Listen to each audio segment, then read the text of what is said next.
আসসালামু আলাইকুম। Freelancing or agency কোনটা শুরু করা উচিত? আপনাদের মধ্যে অনেকে আমাকে প্রশ্ন করে থাকেন যে ভাইয়া আমি কি ফ্রিল্যান্সিং শুরু করব না আমি এজেন্সি শুরু করব? এটা আপনারা অনেকে বুঝতে পারেন না। এজন্য আমাকে প্রায় সময় বলে থাকে যে প্রথমে আমাদের কোনটা করা উচিত? প্রথমে কি আমাদের এজেন্সি শুরু করা উচিত নাকি প্রথমে ফ্রিল্যান্সিং করা উচিত? যদি ফ্রিল্যান্সিং করতে হলে কখন আমাদের বুঝতে হবে যে না আমার জন্য এখন এজেন্সি শুরু করার সময় বা আমি এখন এজেন্সি তৈরি করতে পারবো। কেননা আমার এজেন্সি কিভাবে শুরু করবেন এটা নিয়ে আমি বেশ কিছুদিন আগে একটা ভিডিও তৈরি করেছিলাম। সেই ভিডিওর মধ্যে বলেছিলাম যে কিভাবে আপনার একটা এজেন্সি পরিকল্পনা থেকে শুরু করে একটা এজেন্সি স্টার্ট আপ করবেন, এই নিয়ে বিস্তারিত বলছিলাম একটা ভিডিওর মধ্যে। ওই ভিডিওটা দেখার পরে অনেকে আমাকে প্রশ্ন করেছেন যে ভাইয়া ফ্রিল্যান্সিং শুরু করব নাকি এজেন্সি শুরু করব, কোনটা আগে আমাদের শুরু করা উচিত?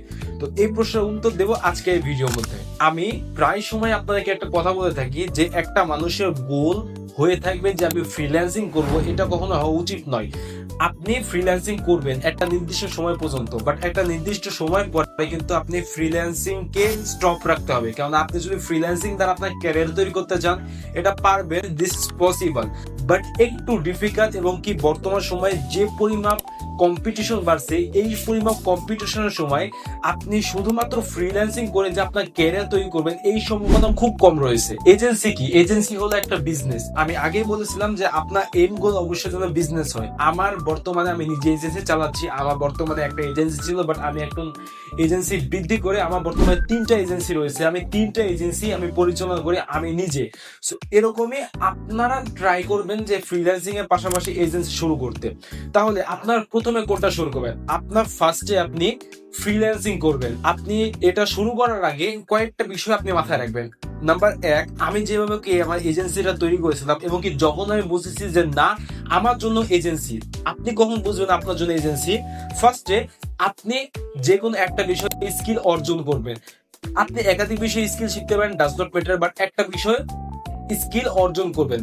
যে বিষয়ে স্কিল অর্জন করবেন, কোন বিষয়টা অর্জন করবেন? যে স্কিলের উপরে বর্তমানে ডিমান্ড রয়েছে, যে স্কিলটা ভ্যালু রয়েছে।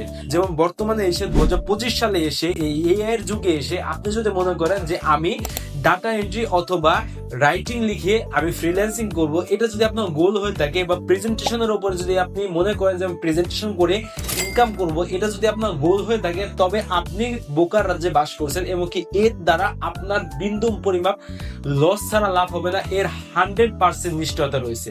সো আপনি একটা স্কিল অর্জন করবেন যে স্কিলের ভ্যালু এবং ডিমান্ড দুইটা রয়েছে।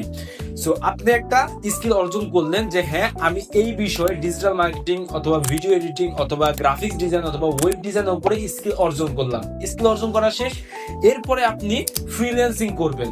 প্রথম 1 থেকে 2 বছর 3 বছর আপনি ফ্রিল্যান্সিং করবেন। ফ্রিল্যান্সিং করে আপনার ফ্রিল্যান্সিং ক্যারিয়ার স্মুথ করবেন। যখন আপনি এক পর্যায়ে চলে যাবেন এবং বুঝবেন যে না আমার একার পক্ষে ফ্রিল্যান্সিং করে আর্নিং করা সম্ভব হচ্ছে না, আমার প্রচুর ক্লায়েন্ট রয়েছে, আমার ক্লায়েন্টের অভাব নাই, আমার মনে হয় যে আমার আন্ডারে আমার যে কাজগুলো রয়েছে কাজগুলো আরো 2 জন 3 জন 4 জন দ্বারা করতে হবে, তখন আপনি 2-3 জনকে হায়ার করেন। হায়ার করার পরে আপনি এজেন্সি তৈরি করেন। সো এজেন্সি তৈরি করার পরে আপনি কিভাবে কি করবেন? আপনি একটা এজেন্সি তৈরি করবেন। এজেন্সি তৈরি করার পরে আপনি একজনকে বলবেন যে ভাই তোমার কাজ হলো তুমি প্রজেক্ট কমপ্লিট করবা। তার যে বিষয়ে এজেন্সি তৈরি করবেন। ফর এক্সাম্পল আমার বর্তমানে যে এজেন্সির কথা বলছি, আমার একটা এজেন্সি আমি তৈরি করছি, এটা হলো ভিডিও এডিটিং একটা এজেন্সি। সো আমি আমার এজেন্সির মধ্যে কয়েকজনকে রাখলাম, তাদের কাজ হলো ভিডিও এডিট করা। এখন বাকিরা কি করবে? আমি 2-3 জন রাখবো যাদের কাজ থাকবে, শুধুমাত্র তাদের কাজ থাকবে হলো তারা ক্লায়েন্ট নিয়ে আসবে। সো ক্লায়েন্ট নিয়ে আসার জন্য একজন, এবং আপনি আরো কি করবেন যে ক্লায়েন্টের সাথে কমিউনিকেশন করার জন্য আপনি একজন রাখবেন, কাজ করার জন্য একজন, কাজ ডেলিভার করার জন্য একজনকে রাখবেন। সো আপনি একজন কোম্পানির ওনার বা একটা এজেন্সির ওনার, তাই বলে কি আপনার কোনো কাজ থাকবে না? হ্যাঁ অবশ্যই থাকবে। আপনার যে ক্লায়েন্ট রয়েছে আপনার সেই ক্লায়েন্টের কাজ আপনার এজেন্সিতে দেন, এজেন্সিতে দিয়ে আপনার সেই এজেন্সিটা গ্রো আপ করার চেষ্টা করুন।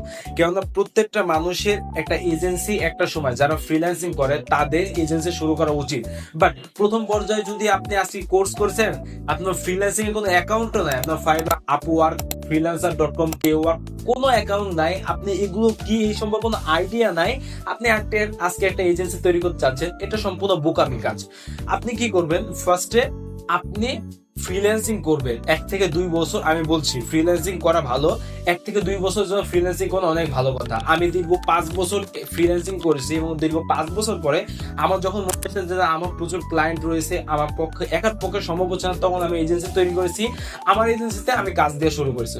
ঠিক সেম এইভাবে আপনি প্রথম পর্যায়ে ফ্রিল্যান্সিং করবেন, 1 থেকে 2 বছর, 3 বছর, 4 বছর আপনি ফ্রিল্যান্সিং করবেন।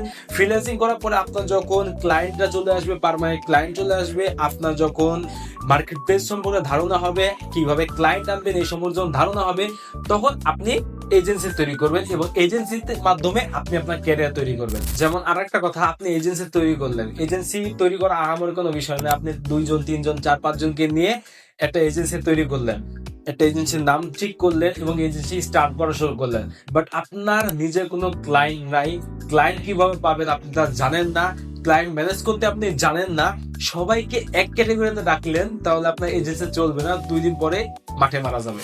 এজন্য আপনার 2 থেকে 3 বছর বা 5 বছর এজেন্সি চালু করার আগে 2 থেকে 3 বছর বা 5 বছর আপনার ফ্রিল্যান্সিং করা উচিত, যেন আপনার আইডিয়া থাকে যে ক্লায়েন্ট এখান থেকে পাবো, ক্লায়েন্ট মার্কেট প্লেসের ভেতর থেকে পাবো, মার্কেট প্লেসের বাইরে থেকে পাবো, এখান থেকে ক্লায়েন্ট নেবো, ওখান থেকে ক্লায়েন্ট নেবো, এভাবে ক্লায়েন্ট ম্যানেজ করবো। আমার প্রিভিয়াস যে ক্লায়েন্ট আছে তারা, আমার যে পার্মানেন্ট ক্লায়েন্ট আছে তাদেরকে নিব, নিয়ে আমি একটা এজেন্সি তৈরি করবো, একটা টিম তৈরি করবো।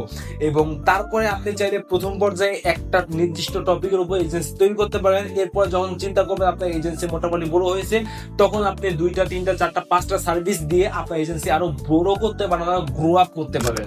সো প্রথম পর্যায়ে হলো আপনার ফ্রিল্যান্সিং, এরপরে হলো আপনার এজেন্সি। সো আই থিঙ্ক আমি বোঝাতে পেরেছি যে কখন আপনার এজেন্সি চালু করা উচিত। তো ভিডিও ভালো লাগলে লাইক করবেন, শেয়ার করবেন, বন্ধু বান্ধব চ্যানেল অবশ্যই সাবস্ক্রাইব করবেন। দেখা হবে পরবর্তীতে নতুন কোনো ভিডিও নিয়ে। তখন সবাই ভালো থাকবেন, সুস্থ থাকবেন। আল্লাহ হাফেজ।